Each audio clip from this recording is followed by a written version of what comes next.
Today is day 20 of me reading the Bible in a year, and we are in the story of Moses.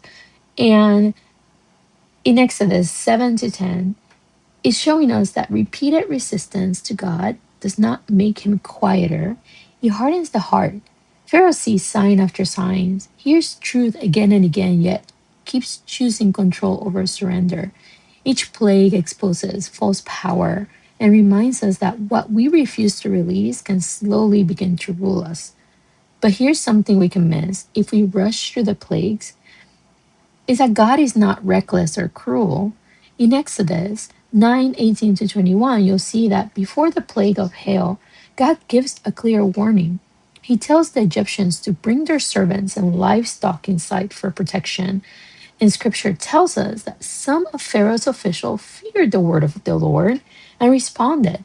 They took shelter and they were spared. And that matters because even in judgment, God makes room for mercy, even for those outside of the covenant.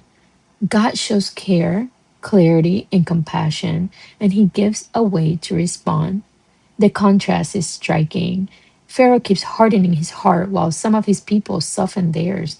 And this reminds us that proximity to power does not equal humility, and familiarity with God's work does not guarantee obedience.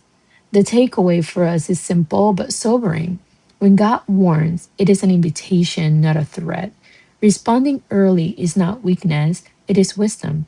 Soft hearts listen the first time, and hardened hearts await for the consequences. So the question is not whether God is speaking, it's whether we are willing to respond when he does.